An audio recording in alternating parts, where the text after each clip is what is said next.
المرسلين سيدنا محمد وعلى آله وصحبه أجمعين. Alors bonjour chers étudiants de la filière SMPS2 de la faculté des sciences de Tétouan. Aujourd'hui nous allons commencer le TD de module électrostatique électrocinétique. Alors on commence avec l'exercice 1 de série 1. Donc on a deux charges électriques plus Q et moins Q distantes de 2A comme démontré sur la figure 1. Calculer le potentiel électrostatique Vm créé par le double électrique en ce point de l'espace avec OM égale R fois U. La deuxième question, c'est la distance entre les deux charges de A devient très petite devant R. Calculer nouveau le potentiel Vm. On utilise le coordonnées polaires et le développement limité de premier ordre des expressions 1 sur R1 et 1 sur R2. La dernière question, déduire le champ électrique EM créé par le dipôle en coordonnées polaires. Alors pour la première question, détermination de potentiel électrostatique créé par un doublet plus Q et moins Q. On sait en général que le potentiel électrostatique d'une charge électrique Q en un point A égale la constante K qui est égale, comme vous savez, 1 sur 4 pi epsilon 0 fois la charge Q sur la distance R plus une constante. Dans notre cas, on a deux charges électriques moins Q et plus Q. Alors par définition, Vm est égal donc la somme des charges électriques QI fois la constante K sur les distances RI. Okay. Et tant qu'on n'a pas des conditions initiales sur l'énoncé de l'exercice, alors on suppose que la constante égale 0. Donc à la fin, Vm est égal moins K fois Q sur R1 plus K fois Q sur R2 est égal K fois Q fois 1 sur R2 moins 1 sur R1. Alors R1 et R2 sont des variables inconnues. Alors on doit écrire une expression de Vm en fonction juste des variables connues, qui sont petit a et petit r. C'est-à-dire on doit remplacer R1 et R2 par des expressions qui contiennent juste les variables a et r.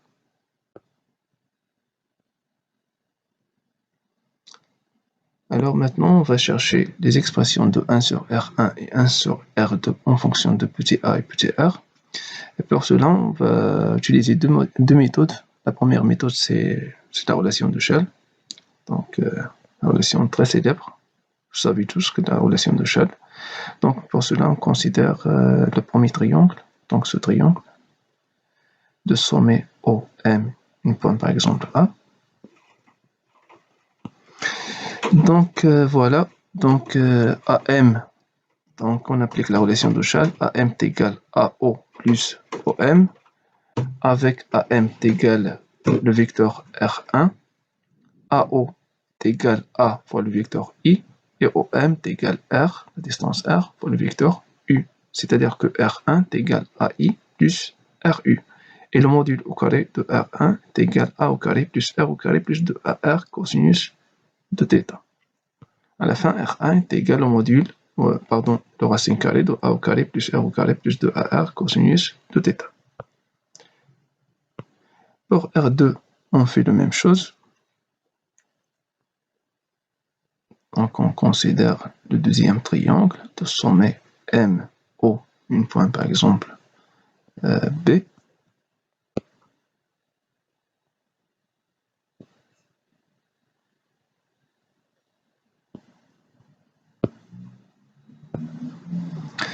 Donc voilà. Donc on a BM, par exemple BM, le vecteur BM, utilise la relation de Shell, est égal BO plus OM, avec BM est égal le vecteur R2, BO est égal donc moins AI, c'est l'inverse, et OM est égal R fois U. C'est-à-dire que R2, le vecteur R2 est également AI plus RU. Le module au carré de R2 est égal à A au carré plus R au carré moins 2AR cosinus de θ, et R2 est égal le racine carré de A au carré plus R au carré moins 2AR cosinus de θ. On utilise par exemple la deuxième méthode, loi de cosinus, et la notre nomination, c'est la relation de Pythagore généralisée. Donc cette loi, elle dit que pour un triangle, le côté C au carré est égal à A au carré plus B au carré moins 2AB fois la cosinus de gamma. Okay. Si par exemple on projette cette loi sur notre triangle, le premier triangle, on trouve que R1 au carré est égal à A au carré plus R au carré moins 2AR fois la cosinus de cet angle qui est égal pi moins θ. Okay, c'est-à-dire R1 au carré est égal à A au carré plus R au carré moins 2AR cosinus de pi moins θ. On sait que le cosinus de P moins θ est également cosinus de θ, c'est-à-dire que R1 est égal à la racine carrée de A au carré plus R au carré plus 2AR cosinus de θ. Donc, de même, on trouve pour le deuxième triangle, R2 égale donc le racine au carré de A au carré plus R au carré moins 2AR cosinus de θ. Voilà, on peut par exemple faire sortir de R1 hors le racine carré, donc on trouve par exemple R2 égale donc R fois le racine de A au carré sur R au carré moins 2A sur R cosinus de θ plus 1. Ou égale R fois A au carré sur R au carré moins 2A sur R cosinus de θ plus 1 puissance 1 demi. Ok.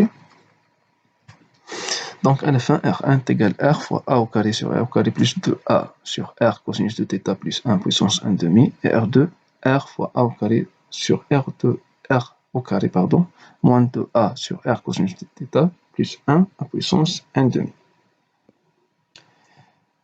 FVM est égal K fois Q fois 1 sur R2 moins 1 sur R1. Alors on remplace R1 et R2 par leurs expressions. On trouve que VM est égal K fois Q sur R1 fois A au carré sur R au carré moins 2A sur R cosinus de θ plus 1 puissance moins 1 demi moins A au carré sur R au carré plus 2A sur R cosinus de θ plus 1 puissance moins 1 demi. Alors on passe aux deuxième question. Si la distance entre les deux charges de A devient très petite devant R, calculez à nouveau le potentiel Vm, comme il est montré sur la figure 2. On utilise les coordonnées polaires et le développement limité de premier ordre des expressions 1 sur R1 et 1 sur R2. Alors maintenant, on se déplace dans le cas où la distance de A est très petite devant R. Alors si on revient aux expressions de 1 sur R1 et 1 sur R2, on trouve que le variable A sur R, elle tend vers 0. C'est-à-dire on a maintenant la possibilité de faire le développement limité sur les expressions de 1 sur R1 et 1 sur R2. Je rappelle l'expression de Taylor. Donc le théorème de Taylor il dit que pour une fonction f dérivable n fois au point x0, alors cette fonction admet un développement limité de n ordre en ce point avec f de x est égal à f de x0 plus f' de x0 fois x moins x0 plus f seconde sur 2 factoriel fois x moins x0 au carré et ainsi de suite. On s'arrête dans le premier ordre comme il est cité sur l'énoncé de l'exercice. Alors on a l'expression de 1 sur R1 est égal à 1 sur R fois A au carré sur R au carré plus 2A sur R fois cosinus de θ plus 1 à puissance moins 1 demi. Donc en premier ordre, on a f de x est égal à f de x0 plus f' de x0 fois x moins x0. Alors on pose par exemple 1 sur R1 égale f de x est égal à 1 sur R fois x au carré plus 2x fois cosinus de θ plus 1 à puissance moins 1 demi, avec, donc on remplace A sur R par le variable x. Donc on a A sur R tend vers 0, alors x0 est égal à 0, donc f0, donc on remplace x par 0, donc c'est 0 plus 0 fois 1 plus 1, donc égal 1 sur R, donc f0 est égal à 1 sur R. F' de x est égal moins 1 sur 2r fois x au carré plus 2x cosinus de θ plus 1 puissance moins 3 à demi fois 2x plus 2 cosinus de θ. F' de 0 égale moins 1 sur 2r, donc c'est 0 plus 0 plus 1, 0 plus 2, donc il reste juste 2 cosinus de θ, c'est-à-dire moins 1 sur 2 de 2r fois 2 cosinus de θ. On simplifie 2 avec 2, il reste moins 1 sur r cosinus de θ. D'où, donc f de x est égal à 1 sur R1 égale, donc voilà, donc on remplace f0, voilà, donc on a f de x est égal à f de 0, voilà, f0 c'est 1 sur R, plus f' de 0 fois x moins 0, f' de 0 fois x moins 0, ok, f' de 0 c'est moins 1 sur R cosinus de θ. Donc à la fin, 1 sur R1 est égal à 1 sur R fois 1 moins A sur R cosinus de θ. Donc, de même manière, on trouve pour R2, 1 sur R2 égale 1 sur R. Donc, 1 sur R2 égale approximativement 1 sur R fois 1 plus A sur R cosinus de θ. À la fin, Vm est égal K fois Q sur R fois 1 sur R2 moins 1 sur R1. Donc, on remplace R2 et R1 par leurs expressions. Donc, Vm égale à la fin K fois Q fois 2A sur R au carré fois cosinus de θ.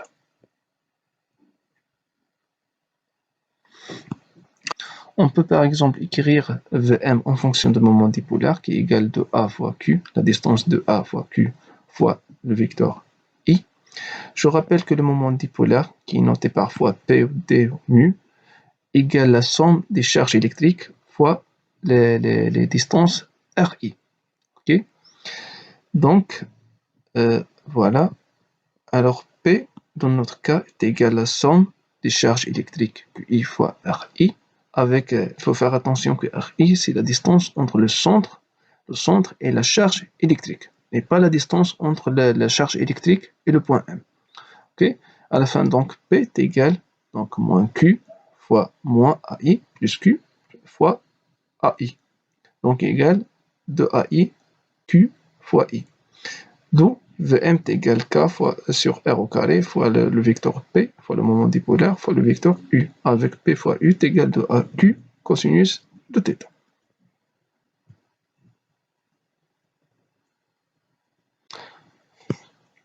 On termine avec la dernière question, détermination de champ créé par un dipôle électrique.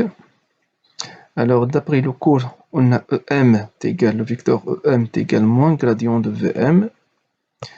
L'opérateur gradient Vm en coordonnées polaires s'écrit gradient de V est égal d de V sur d de R fois ER plus 1 sur R d de V sur d θ Eθ.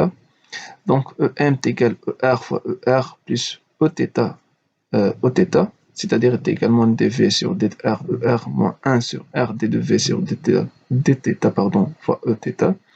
C'est-à-dire on a deux composantes radiales et angulaires. ER est également dv sur d de R est également d sur d de R fois kπ sur R au carré cosinus de θ, également kπ cosinus de θ fois d sur d de R puissance moins 1 moins 2. ER est égal à la fin de kπ sur R à puissance 3 fois cosinus de θ. Oθ est égal moins 1 sur RD de V sur dθ est également 1 sur RD sur dθ de kπ sur R au carré cosinus de θ égale kπ sur R puissance 3 sinus de θ.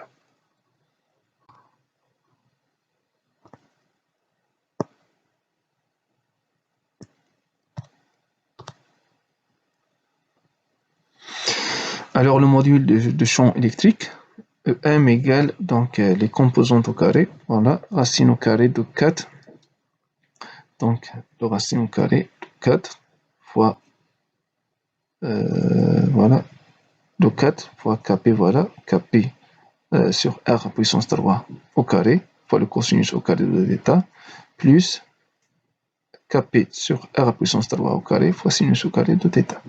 Alors on fait sortir de kp sur R puissance 3, le racine carré, donc il nous reste que 4 cosinus au carré θ plus sinus au carré de θ. Donc on simplifie cosinus au carré plus sinus au carré et nous donne 1. Donc il reste 3 cosinus au carré de θ plus 1 à puissance 1,5 fois kp sur R à puissance 3. Voilà, donc voilà, comme ça on a répondu à toutes les questions de l'exercice. On peut faire par exemple d'autres choses, comme par exemple détermination de la direction du champ électrique EM en fonction de θ. Par exemple, on a un angle alpha entre EM, le champ EM et son composante R. Alors on peut calculer par exemple le tangent de alpha. Le tangent de alpha égale ce côté sur ce côté. Donc ça égale Eθ. Donc tangent de alpha égale Eθ sur ER. Donc on remplace Eθ et ER par leurs expressions, donc égale kπ sur R à puissance 3 fois sinus de θ sur 2 kπ sur R à puissance 3 fois cosinus de θ. Donc on simplifie kπ sur R à puissance 3 avec kπ sur R à puissance 3, et il ne reste que tangente de alpha égale 1,5 fois sinus de θ sur cosinus de θ qui égale le tangente de θ. Aussi, on peut représenter les lignes du champ électrostatique EM. Et pour cela, on choisit 4 positions principales. Θ égale 0, θ égale pi sur 2, θ égale pi et θ égale 3pi sur 2 sont les positions de Gauss. Et on remplit le tableau suivant. Donc, c'est-à-dire on doit chercher les expressions de ER et Eθ selon les positions de θ. Donc, Aθ égale 0. Donc, voilà. Donc, Aθ égale 0. Donc, on remplace 0 sur l'expression de ER. Donc, le cosinus de 0, c'est 1, c'est-à-dire ER est égal 2 kpi sur R à puissance 3. On pose E0 est égal kpi sur R à puissance 3, c'est-à-dire que ER est égal 2 E0. Donc, à pi sur 2, le cosinus égale 0, c'est-à-dire que ER est égal 0. À pi, le cosinus est égal moins 1, c'est-à-dire ER est égal moins 2 E0. Et à 3 pi sur 2, donc le cosinus 0, donc ER est égal 0. Donc, Eθ, Aθ égale 0, le sinus égale 0, donc c'est 0. A pi sur 2 égale 1, donc Eθ est égal kpi sur R à puissance 3, c'est-à-dire égal au 0. Donc, à pi, le sinus égale 0, et à 3 pi sur 2 égale moins 1, c'est-à-dire que Eθ est égal moins E0. Donc, à la fin, EM donc, égale la somme des composantes tangentielles et radiales. Donc, EM est égal de E0 ER, A pi sur 2 égale E0 Eθ, A pi est égal moins de E0 ER, et 3 pi sur 2 égale moins E0 Eθ. Alors, après le calcul des composantes tangentielles et radiales à chaque position, on peut facilement représenter les lignes du champ.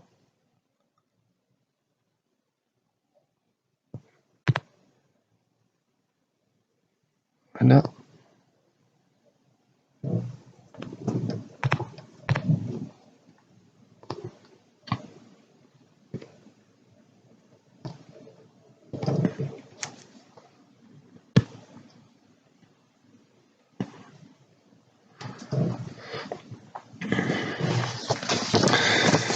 Voilà, donc on doit rappeler les expressions de ER et Eθ.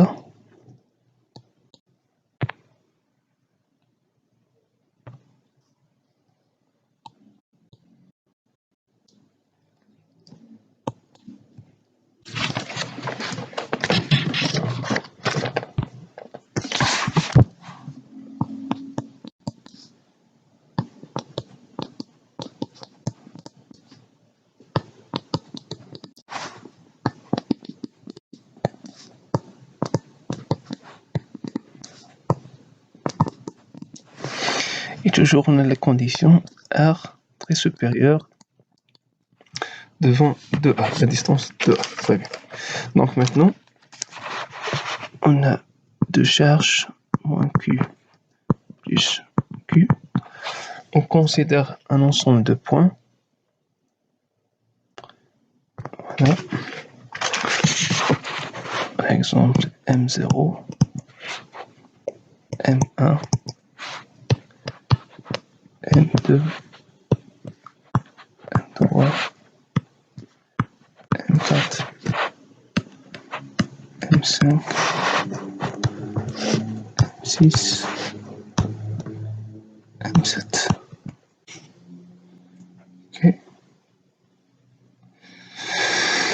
Voilà, parfait. Donc, voilà. Donc, la deuxième étape, c'est de mettre les repères relatifs de chaque point, c'est-à-dire les coordonnées ER et Eθ, sachant que ER est porté par la droite OM.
Voilà.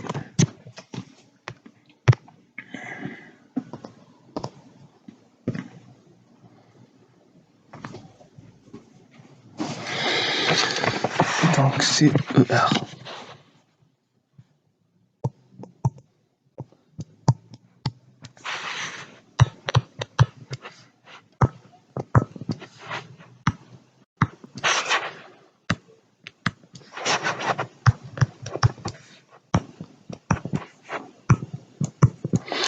Alors Oθ, c'est toujours perpendiculaire sur ER.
Voilà.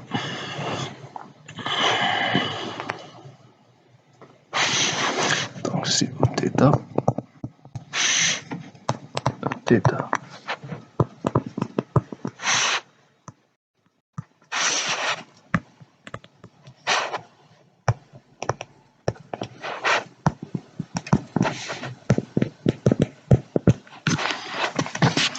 Très bien, parfait. Donc maintenant la troisième étape, c'est de mettre en place les composantes radiales et tangentielles de E. Ok. Alors, on a par exemple θ, il varie de 0 jusqu'à 2π. Donc on a ici π sur 2, π sur 2. Okay. Avec le cosinus de θ entre 0 et π sur 2, il est positif. C'est-à-dire que R, parce que R, l'expression de R en fonction de cosinus de θ, alors positif. Le sinus de θ entre 0 et π sur 2, positif, c'est-à-dire que θ, positif. Ok. Alors, donc, opposition de M0, de point M0, on a θ égale 0. Donc, à θ égale 0, donc ER est égal de E0 et Eθ égale 0. C'est-à-dire que ER, la composante radiale, elle se dirige suivant ER.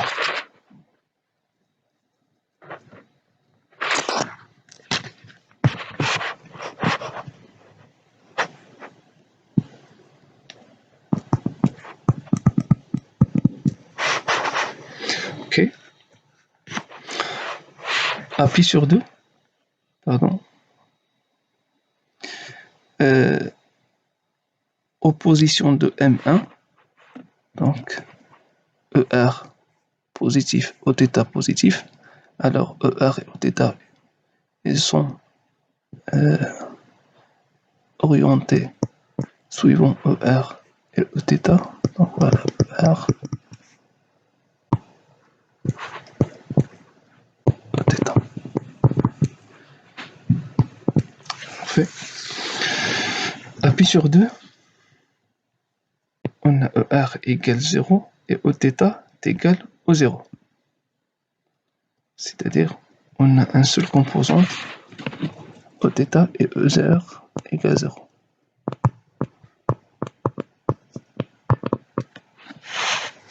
Très bien. Maintenant, entre pi sur 2 et pi, le cosinus de θ est négatif. C'est-à-dire que R négatif. Le sinus de θ positif, c'est-à-dire que R de θ, pardon, positif.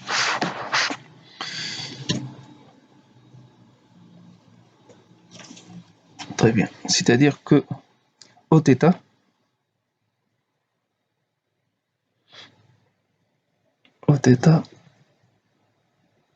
se dirige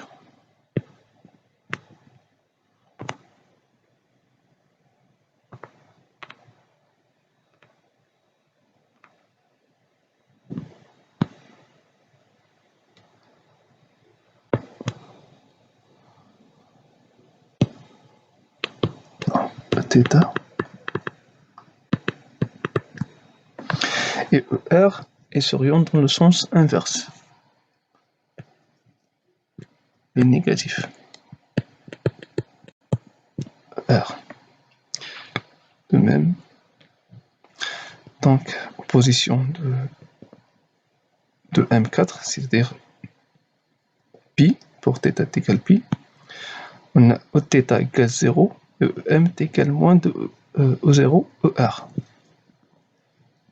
C'est-à-dire Oθ, le composante Oθ égale 0, et ER s'oriente au sens inverse. Très bien. Maintenant, entre pi et 3 pi sur 2, le cosinus de θ négatif, le sinus de θ négatif. C'est-à-dire que R négatif et Oθ négatif. Donc, alors, les deux composantes s'orientent dans le sens inverse. R Oθ.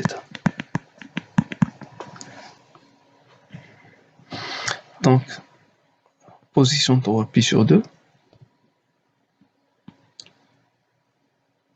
ER égale 0 et Oθ négatif est également au 0. Donc, ER c'est 0 et Oθ dans le sens inverse.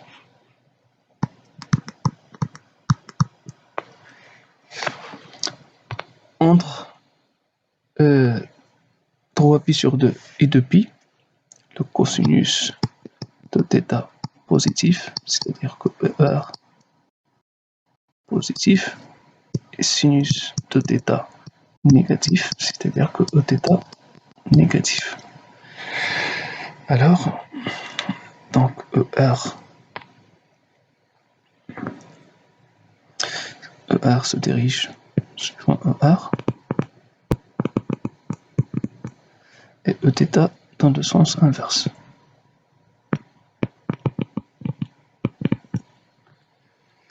Ok. Maintenant, la dernière étape, on représente le vecteur EM qui égale tout simplement la somme de deux composantes, la composante tangentielle et la composante radiale. On va choisir les couleurs, par exemple bleu ciel. Voilà, donc position M0, on a un seul composante, c'est-à-dire que E est égal ER.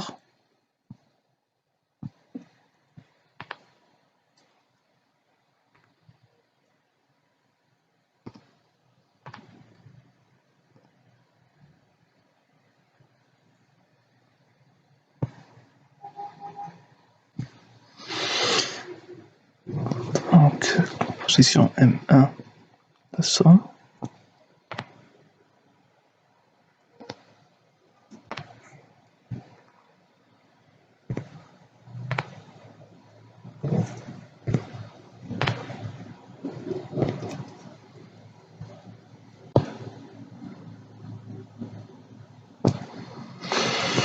Donc, à M2, on a une seule composante Eθ, c'est-à-dire que que E est égal au θ.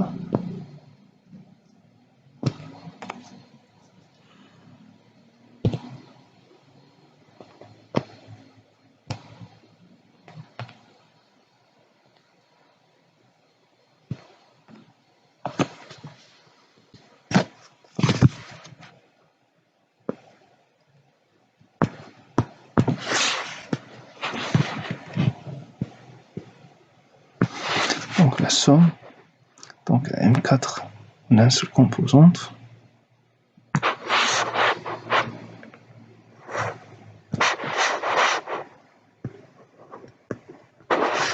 Voilà.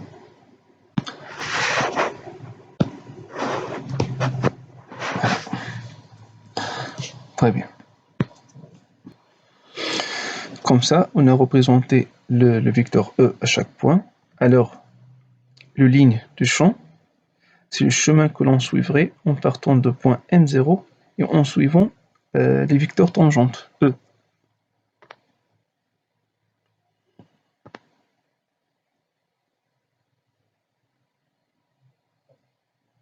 Ok, choisis ce couleur. Donc voilà.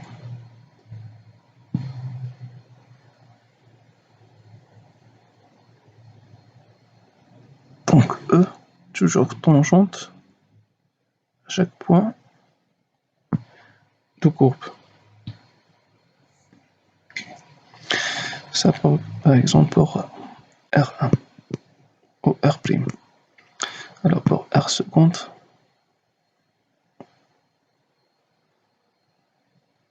comme ça. Okay.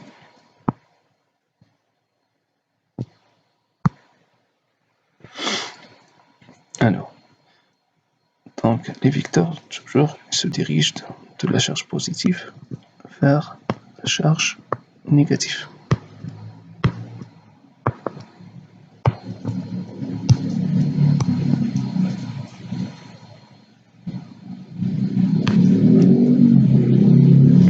Voilà. La partie en bas, même chose.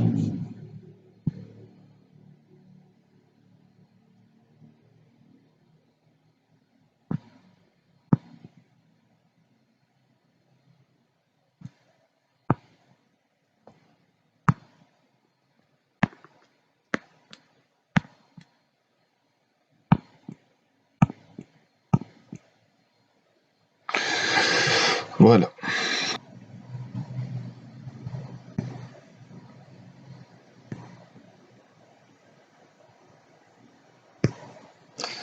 Alors, il y a une autre méthode qu'on pourra utiliser pour tracer ces lignes de champ. Elle consiste à représenter les lignes, les vecteurs E des champs électrostatiques type de charge et d'utiliser le principe de superposition pour déterminer la direction du vecteur E.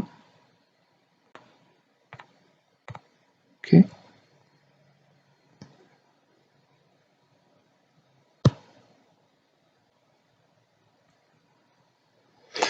Voilà, donc on a deux charges.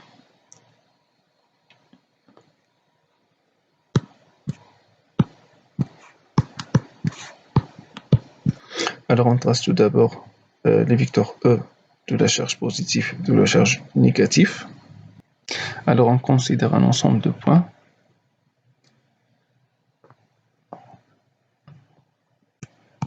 M0, M1,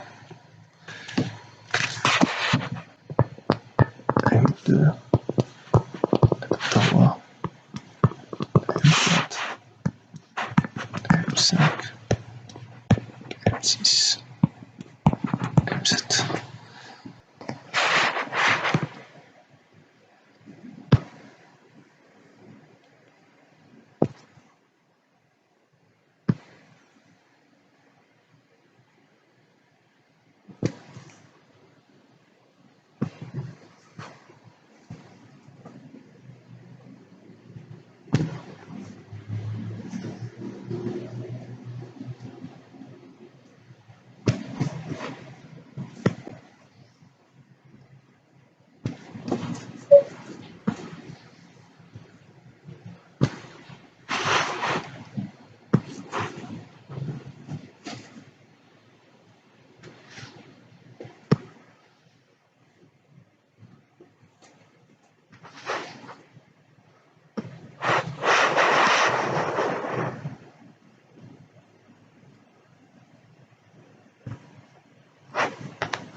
Voilà.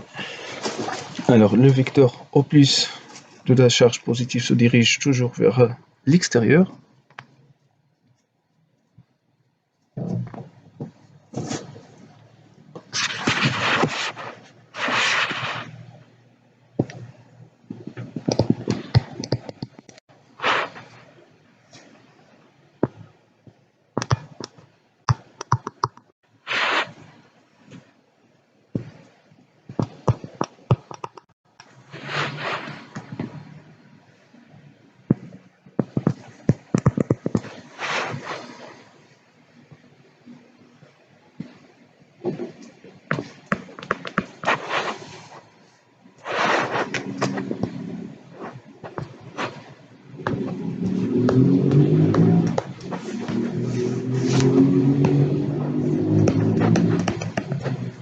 Voilà.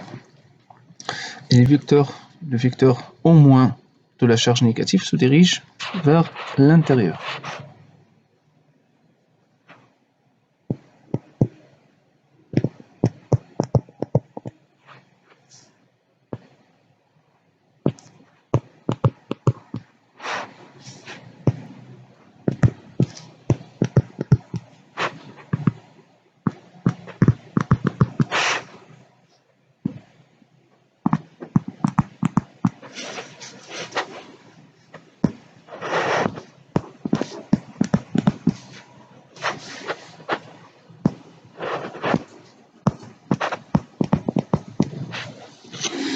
Voilà. Donc à la fin, on obtient les lignes de champ à partir après le traçage.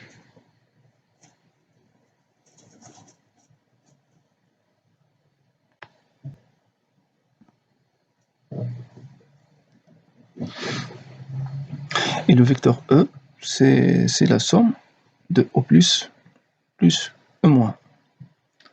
Okay.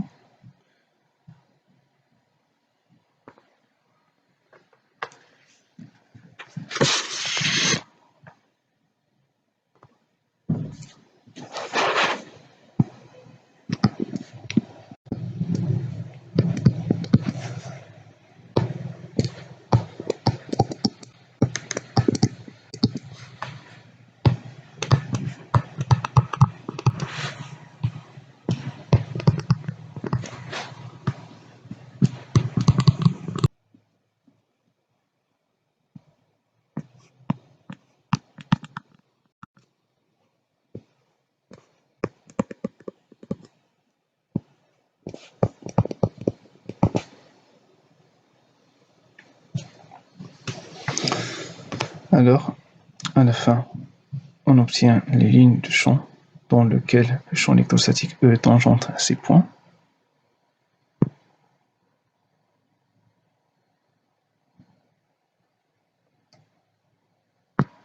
Ça peut représenter par exemple notre ligne pour une autre valeur de R seconde, et ainsi de suite. Donc toujours, ligne se dirige de la charge positive vers la charge négative.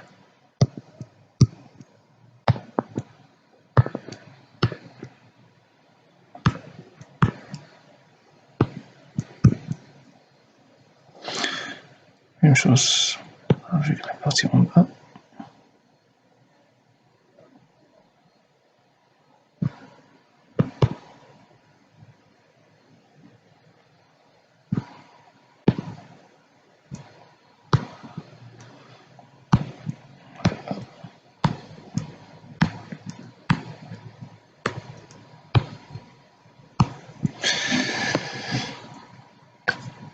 Voilà. Comme ça, on a terminé notre exercice. Merci de votre attention.